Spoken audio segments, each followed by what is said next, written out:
Hello, welcome back to Inside Maxine's Kitchen. Today we're going to make cornbread. This is a recipe I've used for years and years, and I got from my mom, who also made it for a lot of years. I use the power of the KitchenAid. It works well, and I don't have to worry about hand kneading. So first off, you're going to grab your bowl. You're going to grab a cup of hot water that's fairly warm to the touch. Stick it in your bowl, and just remember that your water will always cool off in your bowl. So you want it a little bit hotter than you normally would use it. And the way you test your water is you want it more than room temperature. Not hot, but more than room temperature. Grab yourself 2 teaspoons of sugar. Swish that around a little bit. And then 2 tablespoons of the regular dry activated yeast. And just sprinkle that on the water, okay? Okay. And then you're going to let that sit for about 10 minutes. And in the meantime, you're going to get your other liquid ready to go. And then this should be pretty much ready then to add your other liquid.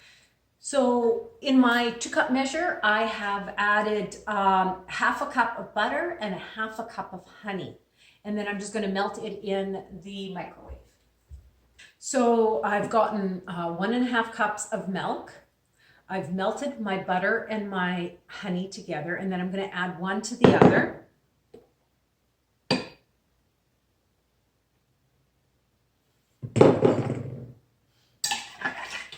And mix it around. And I'm finding that's a little cold, so I'm going to warm that up in the microwave. It's way easier to warm it up than it is to cool it down. So I'm probably going to stick it in there for a minute or so.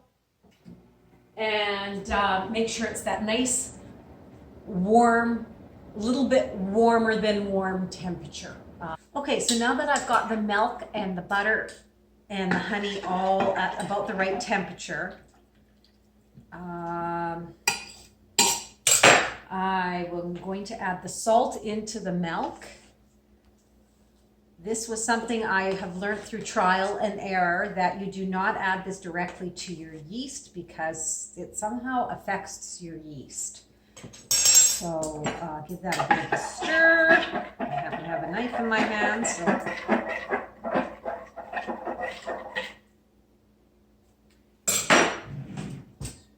And then also give your yeast mixture a bit of a stir. And pour your milk and honey in mixture into your bowl. I've pre-measured out 3 cups of white flour. I usually start with white flour because it tends to have more gluten in it than anything else. And that's what I initially make my kneading part of it is with white because of the gluten. I'm a little short on cornmeal. It's supposed to be 1 cup. I think this is very close, so I'll add what I have. 1 cup is perfect. And then you put it in your mixer. I usually pre-hand mix a little bit with my hook just to get things kind of going.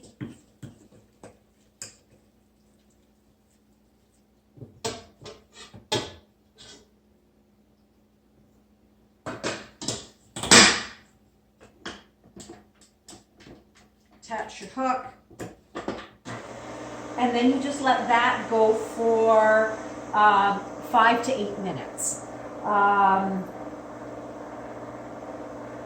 At about the 4-minute mark, I usually start adding some more flour just so that it remains a little, gets going a little bit more. So at about the 2 or 3 minute mark, I felt that the dough was still a little bit too liquidy. I needed it to be a little bit more the consistency of thin oatmeal. And so I've added a little bit of about a cup of brown flour. I'll let that go for another 2 minutes or so, and then I'm going to start adding the rest of my grains and flours. So that's kind of what the dough looks like inside my mixer at the moment. And then I will start adding the rest of the grains and flours to it. So the original recipe says just white flour and cornmeal. I like having some different textures in there. So at this point, I kind of grab whatever's in my pantry and I start throwing it in. You can be pretty random with it. The one thing I really do like is either 8 or 12 grain porridge that I get at the bulk barn, and I dump probably about a cup in. That gives it a really, really nice texture when it's cooked. I have some buckwheat flakes. I'm going to add that.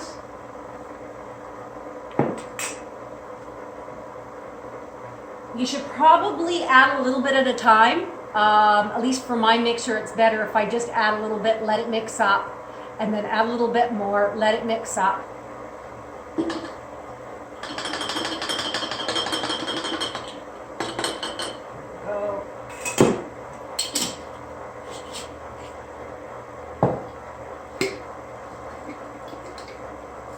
And I also have spelt flakes. Have a little bit left, so I'm just going to throw those in as well. You could add oatmeal if you like at this point, ground flax seeds. The list is endless. Whatever you like, just try and get in there and see how you like it. So I'm going to just let that mix probably for about another 2 minutes, and then I'm going to go and start adding my flour.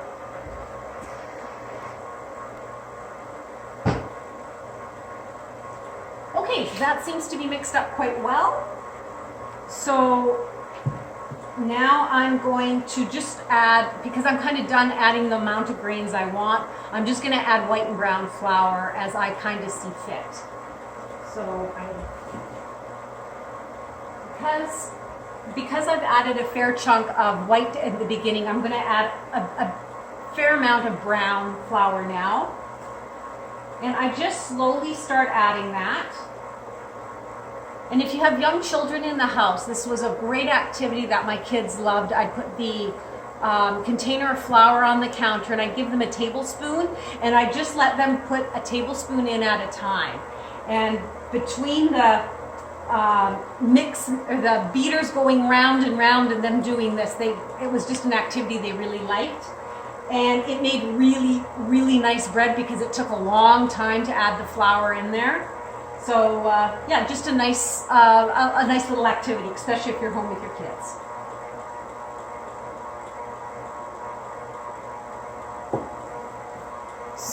So at this point, the dough looks like that. Can you see that?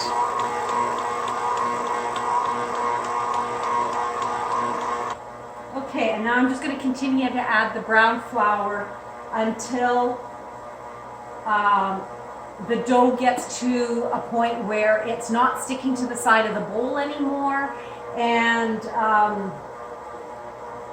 it's really not accepting any more flour.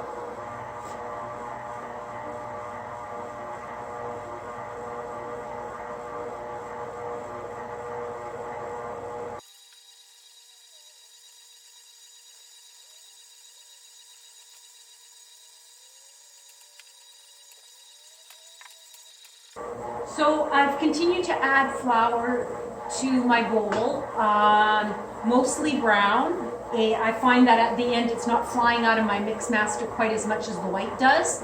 But if you want a white bread, that's fine, and it tastes so good.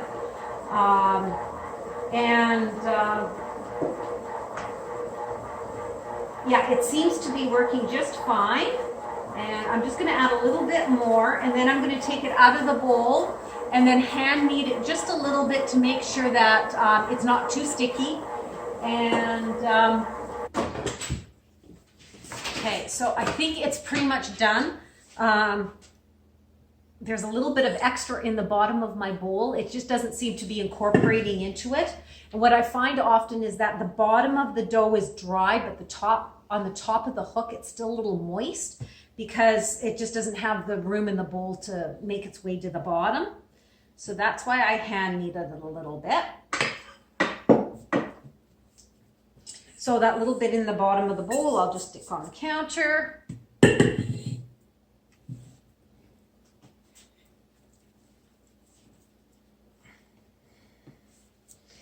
And hand knead it. Yeah, see, it's still kind of sticking to my hands a little bit. Oh, you can't really see that.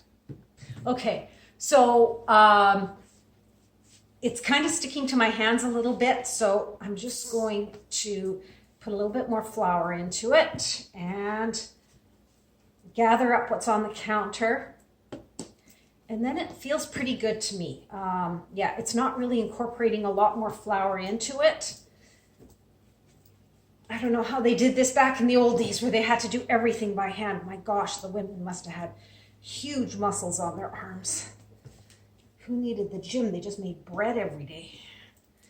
Okay, so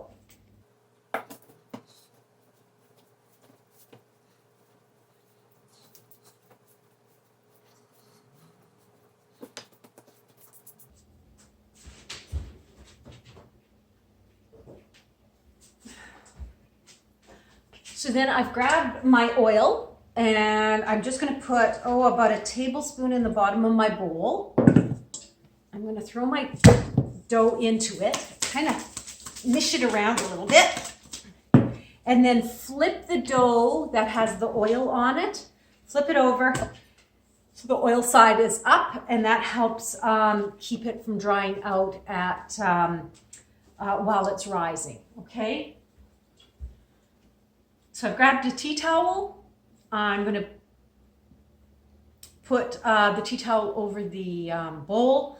I've put the light on in my oven so that my oven's a little bit warm. It's a little bit cool today, so I'm going to just keep it in the oven with the light on, and that will kind of help it rise fairly quickly. So about an hour, hour and a half. With the light on, you might want to just preheat your oven a little bit so that it's a little bit on the warmer side. Okay? So I've just taken the bread out of the oven that was just warm. And as you can see, it's filled up the bowl quite nicely, so it's risen lovely. And so I'm going to punch it down, grab it out, and then knead it up a little bit.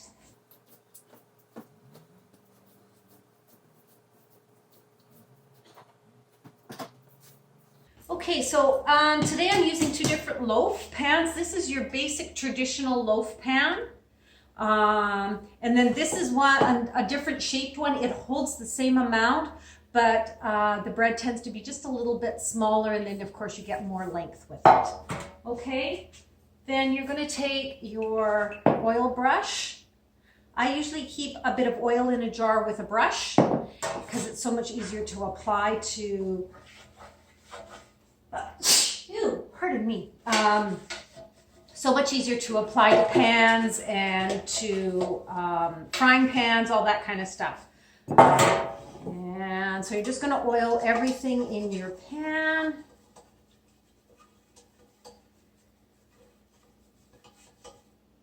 All right, so that's done. Oh, and then I'm going to take a knife. I'm going to cut this into half. And I'm going to roll this out.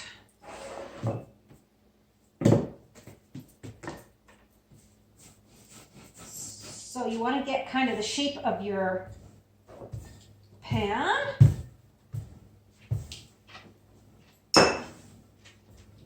And that way you kind of get all your air bubbles out of here. Okay, so that's... Okay, and then I just roll it up into a loaf shape.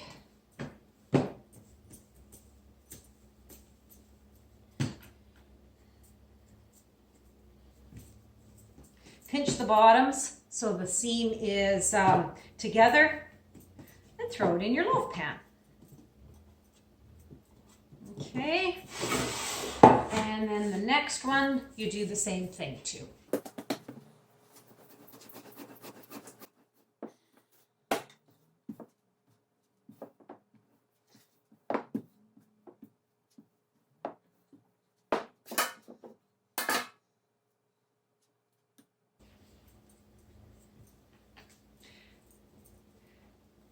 So making bread is not hard. It's a little time consuming and something you kind of want to do when you're at home anyway.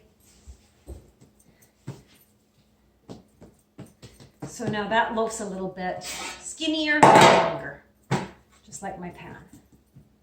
Okay, and I am just going to let that sit on my counter until it rises again, till it is about twice the size.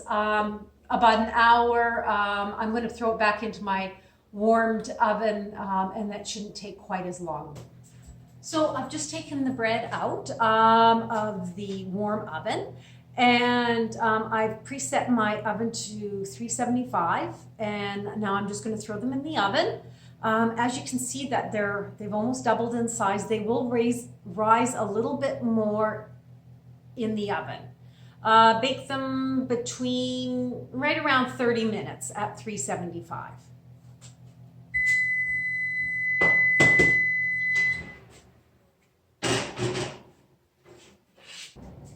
Okay, so the bread is done. When it's done, I usually just kind of has a bit of a hollow sound to it when it's done. It's got a nice golden brown color on it. And I usually like to finish it off with a little bit of melted butter. I don't like real crusty bread, so I like my crust to be a little on the softer side, so I just brush a little bit of melted butter onto the top.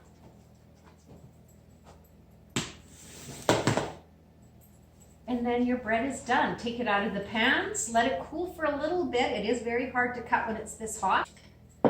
And enjoy your homemade bread. Take care. Bye-bye.